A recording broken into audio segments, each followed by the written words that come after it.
जदयू सांसद के बेटे राजद में शामिल हुए हैं। तो जो जेडीयू से सांसद हैं और उनके बेटे अब राजद में शामिल हुए, जाहिर तौर पर राजद से चुनावी टिकट उन्हें मिलने वाला है और चुनावी मैदान में वो कूदेंगे।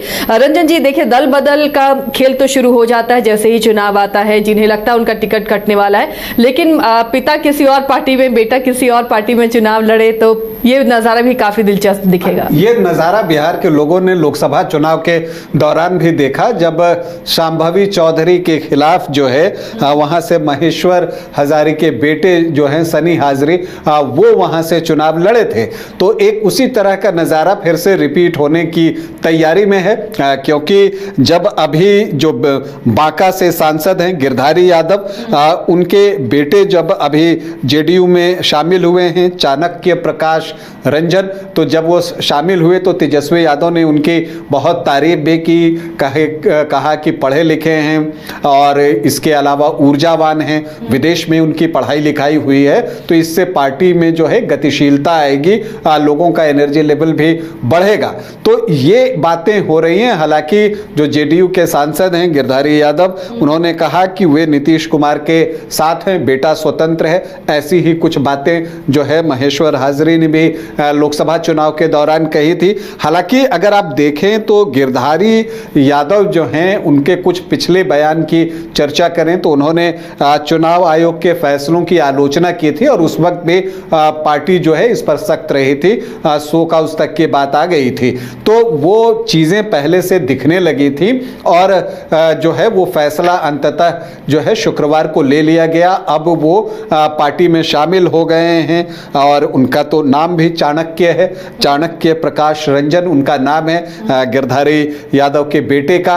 और अब देखिए, भी ये चुनाव क्षेत्र क्या बांका ही रहने वाला है या फिर कोई और सीट भागलपुर? देखिए, बांका जो लोकसभा है उसके अंतर्गत बेलहर विधानसभा क्षेत्र है और बेलहर से गिरधारी यादव भी जो हैं वो यहाँ से विधायक रह चुके हैं। कटोरिया से भी विधायक रहे हैं, अभी तो खैर सांसद हैं, लेकिन वो बेलहर से भी विधायक रह चुके हैं, तो ये उनकी सीट रही है। तो अब देखना ये दिलचस्प होगा कि जब चाणक्य चुनाव में उतरते हैं तो जो गिरधारी यादव हैं वो समर्थन करते हैं या वो जेडीयू प्रत्याशी का समर्थन करते हैं। बेलहर सीट इस वजह से भी थोड़ा इंटरेस्टिंग और हो जाता है कि यहाँ जो विधायक हैं मनोज यादव, दरअसल वो झारखंड सरकार में मंत्री हैं, संजय यादव उनके भाई हैं। तो यहाँ पर एक वो भी चीज खास है, संजय यादव तेजस्वी यादव के बहुत करीब हैं और अभी चर्चा है कि उनके बेटे को भी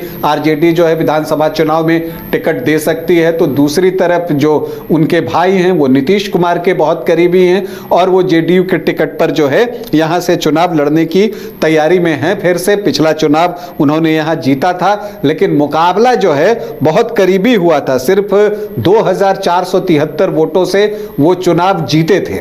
अब ऐसे में चूंकि यहां पर यादव वोटर्स की संख्या ज्यादा है नेचुरली, इसीलिए आप जेडीयू आरजेडी दोनों तरफ से देखिएगा कि यादव कैंडिडेट ही होंगे, लेकिन यहां पर जनसुराज ने जो है एक दिलचस्प चाल चल दी है। उन्होंने जो है अपना प्रत्याशी यहां से बनाया है ब्रज किशोर पंडित को, मतलब कि वो कुम्हार प्रजापति समुदाय से हैं और सिर्फ पंडित सरनेम आप देखें तो वो 5.5% से ज्यादा है, 5.6%। तो जहां हार जीत का जो फासला है वो लगभग जो है 1.25% से कम का ही है, वहां पर अगर 5.6% वोट में कुछ इधर उधर हो जाता है तो परिणाम बदल सकता है। और आपको बताएं कि आमतौर पर यह माना जाता है कि जो प्रजापति हैं, कुम्हार हैं, ये सारे लोग जो है वो नीतीश कुमार को वोट करते हैं। ईबीसी वोटर्स पर जो है ज्यादा बड़ा हिस्सा नीतीश कुमार को जाता है, यह माना जाता है, राजनीतिक विश्लेषक ये बातें कहते हैं। तो ऐसे में बेलहर का चुनाव जो है वो बहुत इंटरेस्टिंग हो गया गया है। अगर आप यहाँ पर देखिएगा तो आपको दिखेगा कि जो यादव वोटर्स हैं वो 30% के आसपास हैं, कोई इसको 32 तक भी कहते हैं, तो 30 से 31% यादव वोटर्स हैं और मुस्लिम 5.5% हैं। इसके अलावा आप देखिए तो राजपूत 5.5 से 6%, भूमिहार भी 4 से 5% हैं और ब्राह्मण जो हैं वो 3% के आसपास हैं। तो लगभग 12-13.5% के आसपास सामान्य जाति के वोटर्स हैं। इसके अलावा कुशवाहा 5 से 5.5%, कुर्मी हैं 1% और वैश्य जो हैं 10 से 10.5% के आसपास हैं। लेकिन यहाँ पर मंडल वोटर्स जो हैं, जो कि माना जाता है कि नीतीश कुमार के लिए अब तक वोट करते रहे हैं ज्यादा बड़ी संख्या में, अब चूंकि मंगनीलाल मंडल जो है प्रदेश अध्यक्ष बने हैं आरजेडी के, उसका कितना इंपैक्ट बेलहर पर पड़ता है वो भी देखना होगा। तो इन सारे वोटों की बदौलत जो है वो यहां से जेडीयू जीतने में कामयाब रहता है। अगर आप देखिएगा तो जो उनका बेस वोट है वो आपको पिछले 2-3 चुनाव से 40% के ऊपर ही दिखता है, जबकि आप आरजेडी का बेस वोट देखते हैं तो वो 38%, हालांकि 2019 के उपचुनाव में यहां से आरजेडी को कामयाबी मिली थी और जो आंकड़े हैं यहां पर वो आरजेडी को सपोर्ट करते हैं और चूंकि जेडीयू भी यहां से कैंडिडेट स्ट्रांग देता रहा है तो उसका फायदा उनको मिला है। इसलिए आप देखिएगा कि 16 चुनाव में जेडीयू को 4 बार कामयाबी मिली है तो आरजेडी 3 बार इस सीट को जीतने में सफल रहा है। तो वहां भी नेक टू नेक का मामला है। कांग्रेस को 4 बार कामयाबी मिली लेकिन वो 1990 में आखिरी बार चुनाव जीतने में सफल रही थी। संयुक्त सोशलिस्ट पार्टी 2, जनता दल 1, जनता पार्टी 1 और निर्दलीय 1। तो ये चीजें यहां पर आपको दिखती हैं। तो अब अगर बेलहर की आप बात कीजिए कुल मिलाकर तो चुनाव बहुत इंटरेस्टिंग होगा, क्योंकि गिरधारी यादव जो है जब अभी यहां से चुनाव लड़े थे तो 9,353 वोटों की उनको लीड मिली थी, लेकिन ये लीड जेडीयू की थी।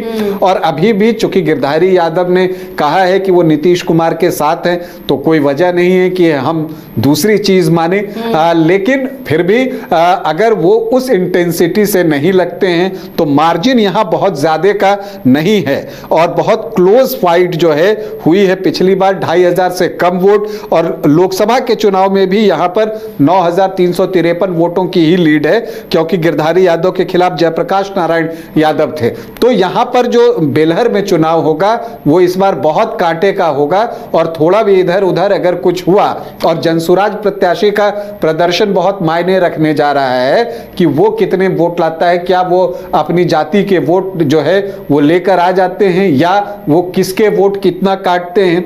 कम से कम अपनी जाति के वोट अगर वो लेकर आते हैं तब वैसी परिस्थिति में जेडीयू के लिए परेशानी जो है वो बढ़ सकती है। तो बेलहर में एक आप कह सकते हैं कि रोचक मुकाबला होगा और उस मुकाबले को रोचक बनाने के लिए जनसुराज भी रहेगा और अब तो आरजेडी का प्रत्याशी भी आ गए तो केवल नाम सुनकर ही रोचकता बढ़ गई है।